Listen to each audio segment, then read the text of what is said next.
नमस्कार, मैं हूं आपके साथ अंकिता पाल और आप सभी का महाकुंभ में स्वागत है। हमारे साथ आचार्य शरद जी मौजूद हैं। शरद जी से जानेंगे कि महाकुंभ में यहाँ पर प्रचार प्रसार करते नजर आ रहे हैं। आपका बहुत बहुत स्वागत है साधना टीवी में।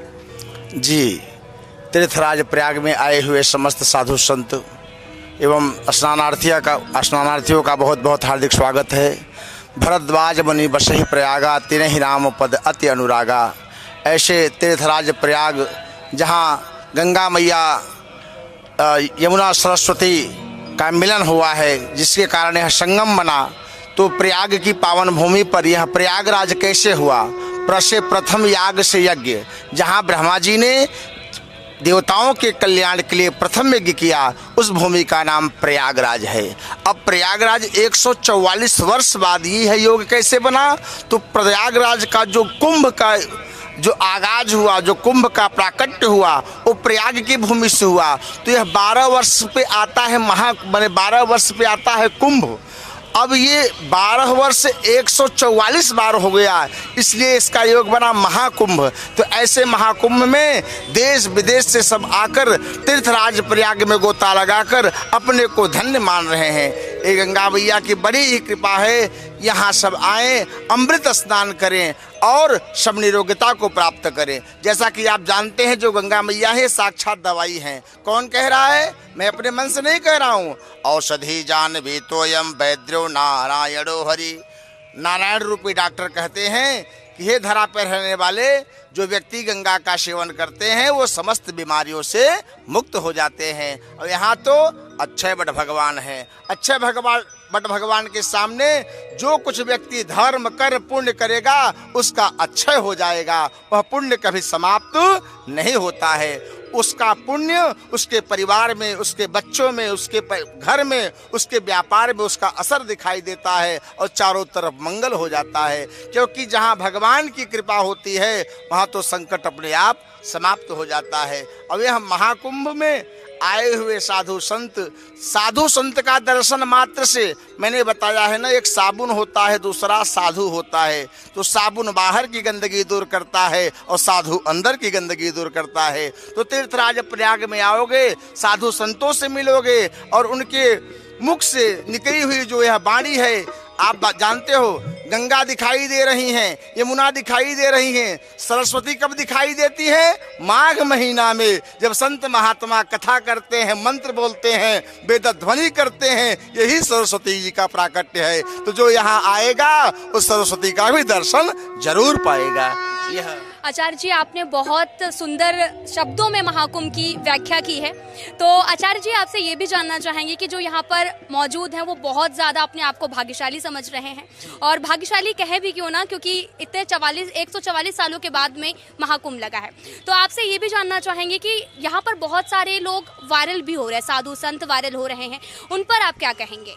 देखिए, वायरल में ये मीडिया है, मैं मीडिया वालों से कहूँगा वायरल उनको किया जाए जिनके करने से लोगों के अंदर विचार बदल जाए। भक्तों को वायरल किया जाए। ये कोई माला बेचने वाला है, कोई सुंदर स्त्री आई, उसको वायरल करने से क्या होगा? हमारे समाज में इसका कोई वो असर नहीं आएगा। अगर वायरल करना है, कोई तपस्वी महात्मा को वायरल करो, कोई धर्म के बात के वायरल करो जिसको जानकर लोगों के अंदर ज्ञान हो। अभी बताइए, वो कोई लड़की वायरल होगी तो उसको देख के क्या करेंगे? उसका कोई वायरल का कोई मतलब नहीं है। वायरल तो वो होना चाहिए जिसके वायरल होने मात्र से हमारे अंदर संस्कार आ जाए, विचार बदल जाए। ऐसा वायरल होना उचित मानते हैं। हम मीडिया बंधुओं से निवेदन करूंगा कि वह चीज़ वायरल करे जिसके वायरल करने से लोगों का विचार बदले, लोगों के अंदर भक्ति जागृति हो और लोग कुंभ में आकर गोता लगाएं, अपने जीवन को धन्य बनाएं। आचार्य जी, आपने ये भी बहुत अच्छी बात कही।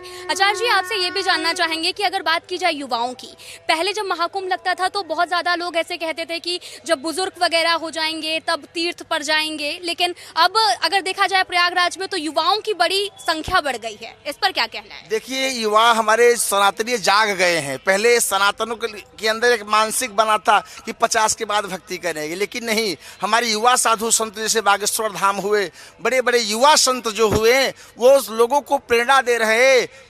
देखिए, भक्ति करने का कोई उम्र नहीं है। ध्रुव जी महाराज 5 साल की अवस्था में भक्ति करते हैं। बुढ़ाई में क्या भक्ति करोगे? 50 साल हो जाएगा तो बैठ पाओगे क्या? 4 कदम चले बैठ नहीं चला जाएगा। इसलिए भक्ति तो हमेशा जवानी में करना चाहिए। जब जवानी में किए रहेंगे तो बुढ़ापा पे अभ्यास बना रहेगा, अपने आप निरंतर होता रहेगा। इसलिए भक्ति करने के लिए, तीर्थ जाने के लिए, मंत्र जपने के लिए कोई उम्र का विचार नहीं करना चाहिए। जवानी से क्यों, भजन कर मस्त जवानी में, बुढ़ापा किसने देखा है। ये भजन तो जवानी में ही करना चाहिए। अब बुढ़ापा में पता चला दांत टूट गया, राम कहोगे तो लार पहले आ जाएगा। तो हमें भैया सबसे निवेदन करूंगा कि जवानी तो, भक्ति तो जवानी में ही करनी चाहिए। और आपसे ये भी जानना चाहेंगे कि जो यहाँ पर बहुत संख्या में लोग बैठे हुए हैं और पंडाल भव्य बनाया गया है, तो यहाँ पर जो श्रद्धालु आए हैं और जो हमारे दर्शक सुन रहे हैं, उनसे क्या कहना चाहेंगे आप कि महाकुंभ में जो लोग नहीं भी आ पा रहे हैं उनके लिए भी? देखिए, जो महाकुंभ में नहीं आ पा रहे हैं तो हमारे यहाँ आया है दरस परस मज्जन और पाना। अगर वो घर पे बैठकर भी भगवान का चिंतन करेंगे, महाकुंभ का चिंतन करेंगे, तो उनको भी फल की प्राप्ति होगी। तो हमारे कहने का मतलब नहीं है कि यहाँ आके जो है हम अगर नहीं आ सकते हैं, हमारा भाव ऊंचा होना चाहिए। हम टीवी के माध्यम से, सोशल मीडिया के माध्यम से और तमाम साधु संतों के संदेश से हमारे अंदर यह जागृति हो सकती है। आप लोग जो नहीं आ सकते हैं वो घर पे बैठे हुए लेटे हनुमान जी का, बेड़ी नाथ भगवान का और त्रिवेणी संगम का ध्यान करें, उनको इतना ही फल प्राप्त हो जाएगा। आचार्य जी, आपका बहुत बहुत धन्यवाद कि आपने इतनी सारी जानकारी हमारे दर्शकों को पहुंचाई और यहाँ पर बैठे हुए जो लोग हैं उन्होंने भी सुनी। आपका बहुत बहुत धन्यवाद। तो आप बने रहिए हमारे साथ और ऐसे ही हम आपको दिखाते रहेंगे कि महाकुंभ में क्या कुछ आयोजन किया जा रहा है। कैमरा पर्सन विशाल के साथ में मैं अंकिता पाल।